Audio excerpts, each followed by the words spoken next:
जो रिश्ते हमारी ताकत होते हैं, अक्सर वो ही हमारी कमजोरी भी होते हैं। रिश्ते खून के हो या एहसास के, इसमें जिद नहीं आनी चाहिए, वरना जिद जीत जाती है और रिश्ते हार जाते हैं। ये एक झूठ है कि जिंदगी सिर्फ एक बार मिलती है। जिंदगी तो हमें रोजाना मिलती है, मौत ही सिर्फ एक बार मिलती है। इंसान की परेशानियों के सिर्फ दो ही वजह है। वह तकदीर से ज्यादा चाहता है और वक्त से पहले चाहता है। जब तक रास्ते समझ में आते हैं, तब तक लौटने का वक्त हो जाता है। इसीलिए कहते हैं कि मिट्टी से भी यारी रख, दिल से दिलदारी रख, चोट ना पहुंचे बातों से इतनी समझदारी रख, पहचान हो तेरी हटकर भीड़ में कलाकारी रख, पल भर ये जोश जवानी का, बुढ़ापे की भी तैयारी रख, दिल सबसे मिलता नहीं फिर भी जुबान प्यारी रख। आप सभी एक बार कमेंट बॉक्स में सच्चे दिल से जरूर लिखिएगा। जय श्री कृष्ण। श्री कृष्ण भगवद गीता में कहते हैं कि कोई भी काम अच्छा हो या बुरा, वह केवल एक वजह से बनता है, और वह है उस काम को करने के पीछे आपका इरादा। आप उस काम को क्यों करना चाहते हैं? क्या आप उसे इसलिए कर रहे हैं कि आपका कोई स्वार्थ पूरा हो जाए, या इसलिए कि किसी का भला हो? काम चाहे एक ही क्यों न हो, लेकिन उसका नतीजा इस बात पर निर्भर करता है कि आपका उद्देश्य सही है या बुरा। महाभारत के युद्ध में पांडव भी युद्ध कर रहे थे और कौरव भी, लेकिन दोनों के उद्देश्य बिल्कुल विपरीत थे। पांडव धर्म के लिए लड़ रहे थे और कौरव अधर्म के लिए। दोनों एक ही मैदान में थे और अपनी पूरी ताकत के साथ एक दूसरे से लड़ रहे थे। फिर भी कौरव हार गए और पांडव जीत गए। इसके पीछे एक ही कारण था, उनके काम को करने के पीछे का इरादा। एक का इरादा सही और एक का गलत। श्री कृष्ण कहते हैं, इस संसार में इंसानियत के सिवा कुछ भी स्थायी नहीं है। इंसान जब पैदा होता है, खाली हाथ आता है। जब वह मरता है तो उसे वैसे ही जला दिया जाता है। उसके साथ कुछ भी नहीं जाता। इस जीवन में जो भी कुछ मिला है, वह आपके आने से पहले किसी और का था, और जब आप चले जाएंगे तो वह किसी और का हो जाएगा। जो पैसा, नाम या पद आज आपके पास है, कल किसी और के पास होगा। यह सृष्टि का नियम है और यही भगवद गीता की सबसे बड़ी सीख है। तो अगर बदलाव इस दुनिया का नियम है, तो इस संसार में क्या है जो हमेशा रहती है? वह है इंसानियत। सबसे पहले एक अच्छा इंसान बने, क्योंकि हर एक इंसान में परमात्मा का अंश है। हमारी आत्मा हमें कभी गलत राह पर नहीं ले जाती, पर हम शरीर के सुखों के लिए गलत कर्म करने लगते हैं और नतीजा भी वैसा ही होता है। आज जो कुछ भी हमारे पास है, चाहे वह प्यार हो, रिश्ते हो, पैसा हो या नाम, एक दिन वह हमसे छिन जाएगा। श्री कृष्ण कहते हैं, हम हमेशा किसी न किसी तरह के शोर में घिरे रहते हैं। यह शोर हमारे मानसिक और शारीरिक स्वास्थ्य पर बोझ डाल सकता है। इसलिए कुछ समय खुद के साथ बिताना स्वास्थ्य के लिए लाभकारी होता है। क्या हम हर समय शोरगुल में नहीं रहते? लोगों की बातें, गाड़ियों का शोर, तेज म्यूजिक, ये सब तनाव के कारण हैं। क्या हम कुछ समय के लिए इन सब से दूर नहीं रह सकते? थोड़ा समय खुद के साथ बिताकर शांति का आनंद लें।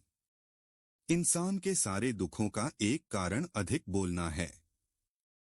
इसलिए कम बोलें, सटीक बोलें और मधुर बोलें। धर्म में मौन का महत्व इसी कारण दिया गया है। मौन से विचारों में गहराई आती है और आत्मिकता बढ़ती है। सभी संत, साधु, तपस्वियों ने मौन और ध्यान से महान ज्ञान प्राप्त किया है। हमारी समस्या यह है कि हम चुप नहीं रह सकते। हर समय कुछ न कुछ बोलते ही रहते हैं, और इसी बोलने से अधिकतर दुख निर्मित होते हैं। श्री कृष्ण कहते हैं, माफ करना महानता की निशानी है। इस दुनिया में सबसे हिम्मत वाले इंसान वही होते हैं जो माफ करना जानते हैं। भगवान श्री कृष्ण कहते हैं, चाहे वह कितना भी पापी क्यों न हो, यदि वह अपने बुरे कर्म छोड़कर अच्छे कर्म करना शुरू कर दे तो उसे माफी मिल सकती है।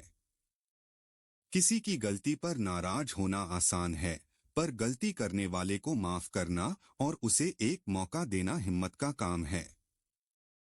श्री कृष्ण कहते हैं, सच्चाई और अच्छाई को कभी हराया नहीं जा सकता, ना ही छिपाया जा सकता है। इसलिए सच कहने और अच्छे कर्म करने से कभी मत डरें। सच्चाई और सूरज को अधिक देर तक छिपाया नहीं जा सकता। अगर आज आप कोई गलत काम कर रहे हैं तो उसे तुरंत छोड़ दें, क्योंकि किसी न किसी दिन आपकी सच्चाई दुनिया के सामने जरूर आएगी। भगवान श्री कृष्ण कहते हैं, हमें केवल कर्म करने का अधिकार है, फल के बारे में ना सोचें। आपका अधिकार केवल काम करने पर है, लेकिन उसे जीत और हार से बांधकर न रखें। यदि इस एक बात को समझ लिया जाए तो बहुत सारा दुख समाप्त हो सकता है। ऐसी कोई मंजिल नहीं जिसे बिना किसी चिंता के प्राप्त नहीं किया जा सकता। और सबसे खास बात, इस तरह सब कुछ पाने के बाद भी आपको कभी घमंड नहीं होगा। आपके किसी भी काम का उद्देश्य कभी भी यह नहीं होना चाहिए कि उस काम के बदले में आपको कुछ मिलेगा। हम अक्सर मेहनत तो बहुत करते हैं, पर उससे अधिक मन में चिंता और इच्छाएं रखते हैं। हर समय सोचते रहते हैं कि मेहनत का फल कब मिलेगा। श्री कृष्ण कहते हैं, यदि आप बिना फल की चिंता किए अपना काम करते रहेंगे तो सफलता अवश्य प्राप्त होगी। कभी कभी हमारी मेहनत का फल हमें ना मिलकर किसी और को मिल जाता है, क्योंकि उसकी मेहनत हमसे ज्यादा होती है। परंतु जिस दिन आपका कर्म संघर्षशील हो जाएगा, सफलता आपकी होगी। एक छोटे से गांव में एक युवक था जो जीवन में सफल होने के लिए हमेशा कठिन मेहनत करता था।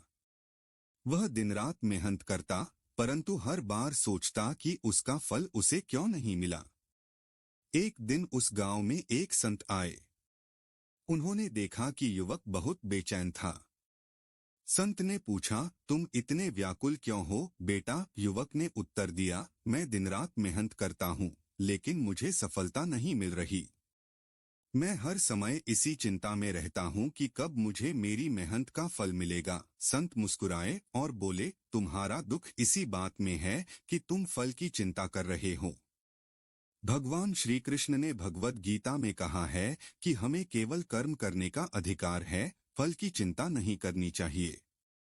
तुम्हारा काम है मेहनत करना, परंतु फल तुम्हारे हाथ में नहीं है। युवक ने संत की बातें सुनी और उसे एहसास हुआ कि उसकी सारी चिंता केवल फल की प्रतीक्षा में थी।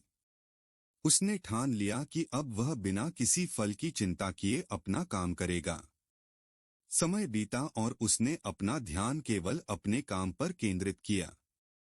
धीरे धीरे उसकी मेहनत रंग लाई और एक दिन उसने वह मंजिल प्राप्त कर ली जिसके लिए वह बरसों से मेहनत कर रहा था। और सबसे खास बात यह थी कि उसने सफलता पाने के बाद भी घमंड नहीं किया, क्योंकि अब उसे समझ में आ गया था कि सफलता केवल मेहनत का फल है, घमंड का नहीं। दोस्तों, इस वीडियो में बस इतना ही। मिलते हैं अगले वीडियो में। अपना ख्याल रखें। जय श्री कृष्ण।